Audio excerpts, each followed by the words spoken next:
thank you all for these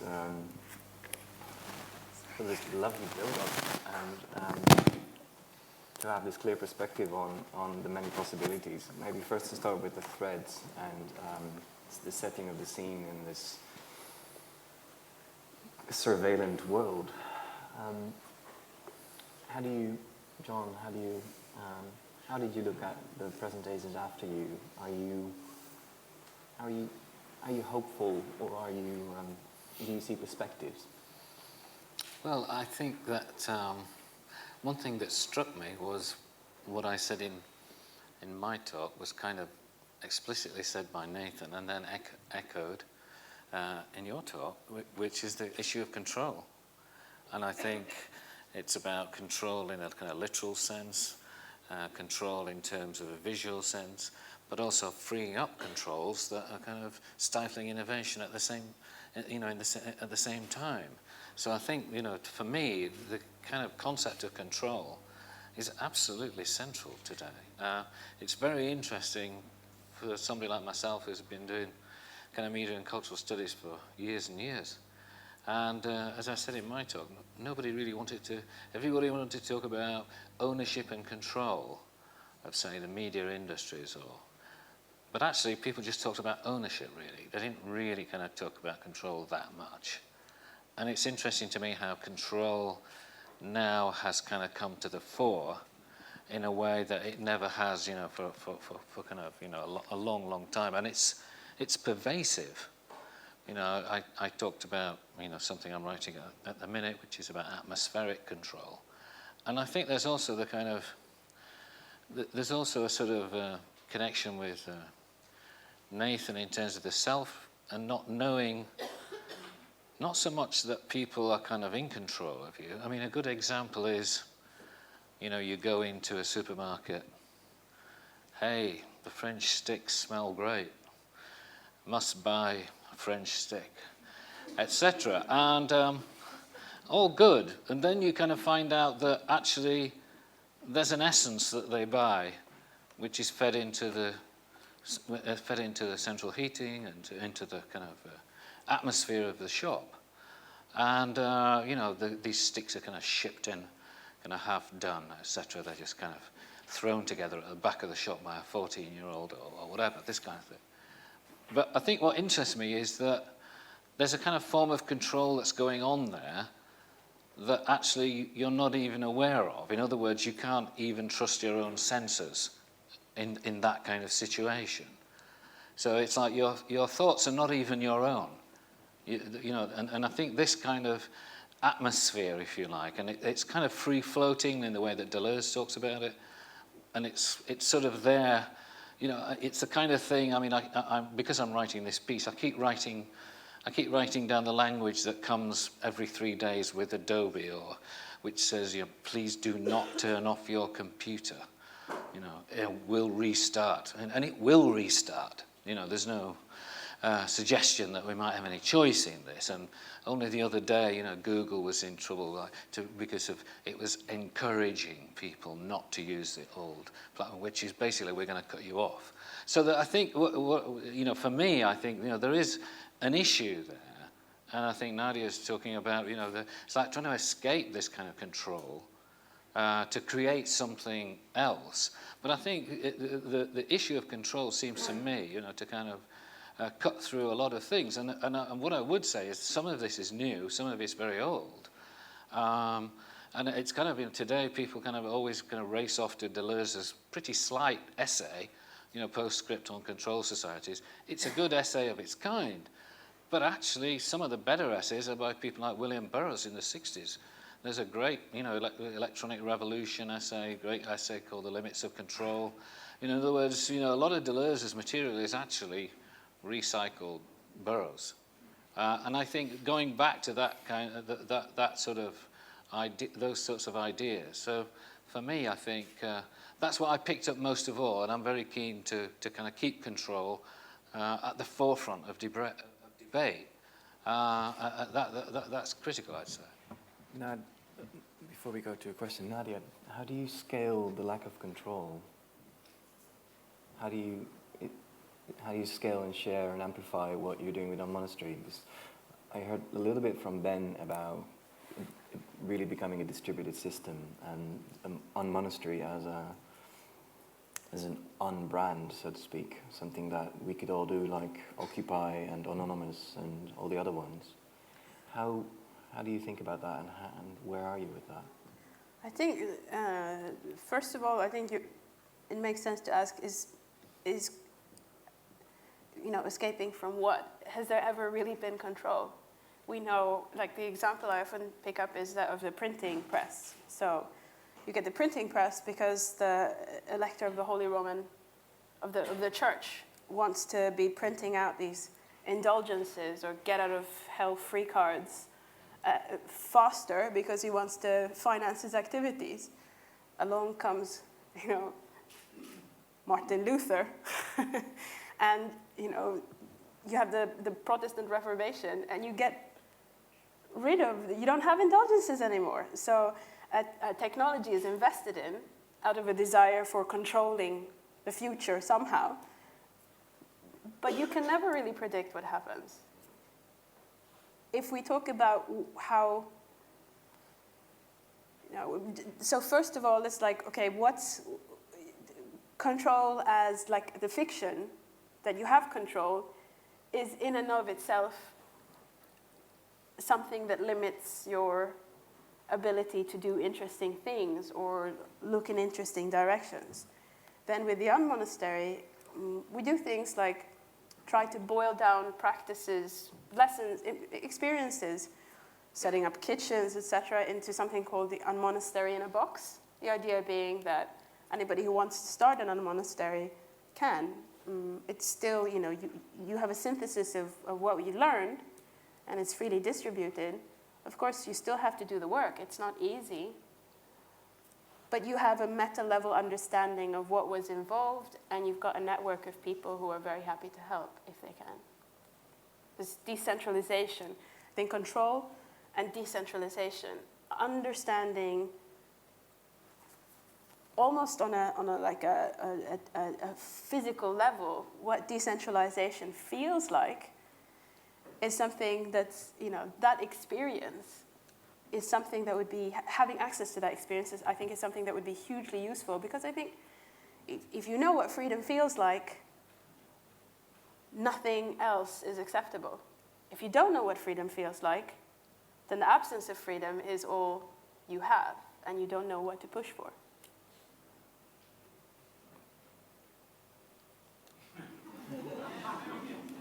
Yes, Awkward silence. No, not at all. No, au contraire. That was all in action.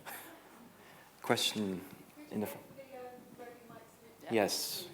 It's for the people at home, or in the room as well. Hi. I was wanting to... There's a lot of emphasis on the question of privacy. And I think there is a kind of a gulf between sometimes the American perspective and the European perspective around not only privacy, but what might constitute the public. Because I think often the privacy question is treated in isolation and not connected to the question that we are struggling to think about what a public sphere might be today.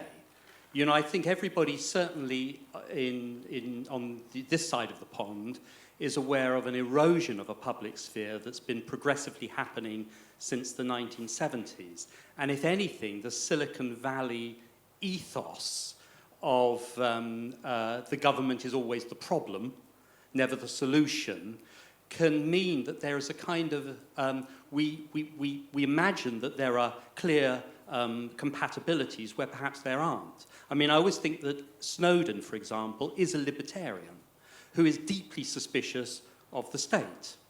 Perhaps we in Europe also have reservations about the state, but are not as suspicious of it. And I think we need to think of this whole subject of privacy, and I'm very excited by Nadia's projects because they are part of a wide grassroots program happening in all kinds of places to rethink and reimagine the public sphere, but I don't only believe it can be done from the edges. I also believe that the centre needs to play its role as well. And I think too often these discussions about privacy treat privacy in isolation and don't look at how to constitute a new understanding of what it is to be public and what it is to be private, and how it is to live among strangers without being reduced to conflict.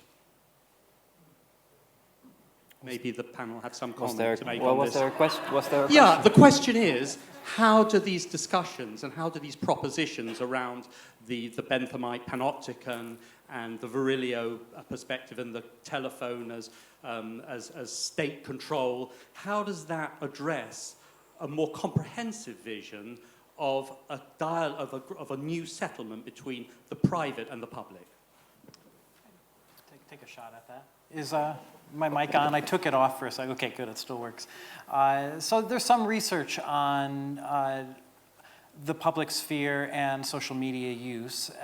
There's even on the American side, we have people like Robert Putnam who's written about bowling alone, how our social circles have shrunk, and there really is this reduction of the public sphere, at least since World War II in the United States as well. However, right after September 11, he wrote a paper kind of updating his bowling alone research, and then that's been updated even a decade later, and showing that people who are using social media more tend to be more civically active, tend to have larger social spheres, tend to be more likely to vote, to discuss politics, be politically informed, and so on. And so I think that just because I think that there is a public sphere that is emerging online. That's not to say that I don't really want to take a position here on is the internet, creating more or less loneliness. I think that there's it's an open debate in many ways. But I think that we have a lot of space for talking about the public sphere, even online. And to answer your other point that's implicit, is being able to talk about privacy and publicity at the same time. And I think that's absolutely central. We have all these debates around the NSA and surveillance that say, oh, privacy is dead. And I think that really misunderstands what privacy is. There's a whole lot of things that aren't captured online. There's a whole lot of things that the NSA isn't going to be able to capture. We don't fit into databases the way that the sort of proponents of big data science want us to believe. We don't fit into databases. There's all sorts of privacy happening in the public, what we're doing publicly on social media, and there's all sorts of public things that are happening in our private discussions as well. And we just really have to look at how the two imply each other rather than seeing them as a trade-off. So I think that's a really important point to keep in mind as we talk about privacy. Another question in the middle. Actually, can I answer this? Yeah. I think you make a good point. This whole journey for me started when I was working at the Council of Europe, an institution, and we're looking at youth unemployment, which is massively complex. Huge amounts of money have been thrown at it, all categories of workers, and it doesn't work. So something doesn't work. And when we started looking at policy processes, because I kind of just skidded into the context, and we're looking at policy processes, how policy happens. And it's basically a bunch of people who go off, do some research, come up with policy recommendations, and then states listen. Worst case scenario. Best case scenario, they ignore most of it, from my perspective. So the response was to embed the institutions with different feedback loops with their environments. So if you look at European Commission officials, for example, it's an institution that has a lot of power. As soon as they step into that role, they're cocooned in an informational space where they're only getting signals from specific actors with vested interests. Suddenly you've got Financial Times on your table, and people within institutions they're not stupid, even though the institutions and organizations, it's the same in the commercial sector, even though organizations are stupid and incapable of handling paradox or adapting, people that work within them certainly are not. Now, what we try to do is we try to create interfaces which allow different kinds of interaction without control, without moderation, where people can build new relationships between concepts, needs, solutions, etc. So when we talk about privacy and control,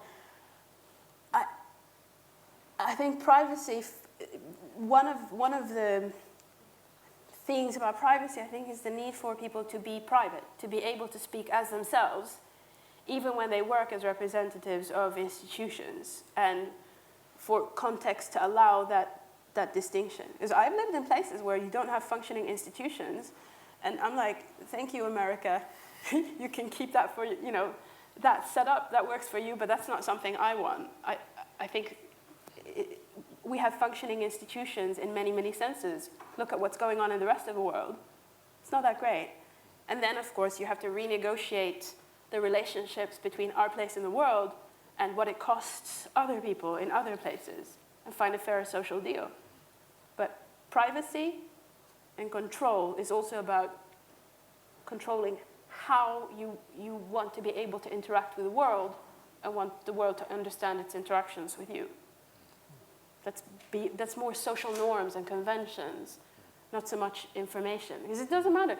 Information, why does blackmail work? Blackmail works because of social conventions and people's expectations, and then information's out there, and you're judged on the basis of that. If nobody cared who you slept with, whatever, people can leak whatever they want. But those boundaries of public and private and having greater understanding of how they operate in the social media realm is very, very unresolved at the moment. Does anybody who is embarrassed... It was always unresolved. That's not new. When an employer discovers, some act that still hangs around on social media, and I think those protocols of where those boundaries are will help in establishing a kind of public sphere that can reassert itself within a realm where the public sphere is under constant pressure and is continually being reduced because people no longer trust those forms anymore. And I think that's something which... I'm a little uncomfortable with the nostalgia for the traditional public sphere. Not everybody was invited into that public sphere, and those boundaries were never resolved. And I think we're renegotiating those boundaries. Certainly, we're in a state of flux, but we always were. The question I have sort of follows on from what you just said there about something hanging around on social media. And it's a question for Nathan. You talked about your unhappiness with the permanence of social media and your desire for more ephemerality. Yeah. I think it's actually a very dangerous assertion to make that social media is permanent, and it encourages a complacency that these atomized chunks of our culture will stick around. Given that social media is so young, and given that the average lifespan of a document on the web is 100 days, do you have any data to back up this idea that social media is permanent and isn't already ephemeral? Right, so I think one of the interesting things has been so confession, I started writing about ephemerality and I got hired by Snapchat, so I'm gonna get that disclosure out of the way so it's not weird when I mention. And I think one of the points early on was that I think a lot of social media was coming to be Snapchat, whether we liked it or not, that you took your photo on Instagram and it looks really great and it's got all the nice filters, and then you place it up, and what happens, it just goes down the stream. Whether the data is deleted physically and it's gone, or it's just sort of de facto ephemeral, in that nobody's really looking at it. So I take your point. A lot of people say, Facebook's keeping all your status updates. Well, nobody's searching for your status update from 2007. It's possible, but it's not probable. So in many ways, social media really was sort of de facto temporary. And I think that the design of social media needs to catch up with the social norms, because we do treat everyday life as largely ephemeral. Those are social norms. Social media can't reinvent social norms that are long existing. So what I'm really speaking of is resolving that mismatch between social norms and expectations and the design and affordances. The mismatch goes exactly the other way. The idea that the internet never forgets, I think everyone, it feels like a truism. Oh, that's right, be careful what you put on Twitter, be careful what you put on Facebook, that's always going to stick around. And that's actually false, because things don't stick around. Unless you work harder, unless you're like, the monks of the Internet Archive, slaving away to keep this stuff online. The default state of anything published is that it will disappear. I don't mean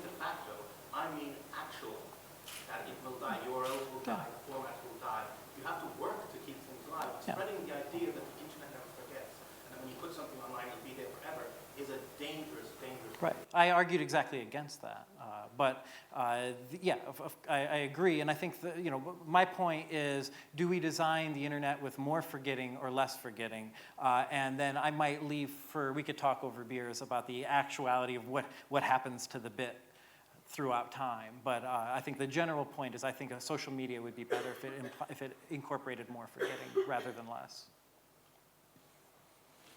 Quickly on that, in terms of employers and whatever, they are definitely digging right deep into things. So the idea that everyone's gone is actually not true, because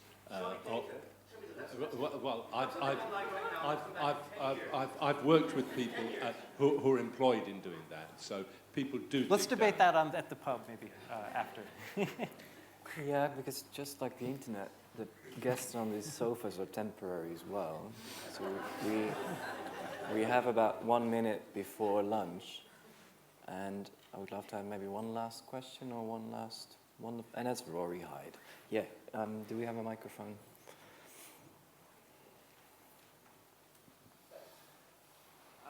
Nathan, I was really interested in this reframing of the points of control in your talk. We often talk about the NSA or this kind of 20th century idea of Big Brother, looking at, monitoring us, surveying us. But I thought this idea that we're training each other through our likes is a very sort of potent and even more scary idea. I was hoping you could expand on that. Yeah, so we have models of how power and surveillance works when the few are watching the many, the panopticon. Zygmunt Bauman has written a lot about the synopticon, when the many are watching the few. This would be like television culture, top-down culture production. And what we really need are more theories of the many watching the many, which is, I think, a primary form of social control. I've thrown a term out, the omniopticon. We all hate opticons and different types of valences, but there's covalence, there's grassroots surveillance. There's some, I think, beginnings at working at what surveillance would mean in social media, and I really do think it would have to incorporate this many type of surveillance, and I would look to Foucault's work that I presented on history of sexuality and the obsession with the self as a self, as worked through metrics, as worked through big data algorithms, as worked through many of the things that we talked about. I'm trying to be really fast. I think that's a good start for this many surveillance model of power and control. I absolutely agree. I want to take this moment to announce a lunch break. We have 3 guests in the second bit in about 45 minutes. I think that's 1:30, if my English is correct, or because in Dutch that's 1:30 actually, so it confuses me to hell. We have Janan Alani, Loris Abu Hamdan, and Susan Shupley in the second bit, but please give a warm applause for our lovely 3 speakers.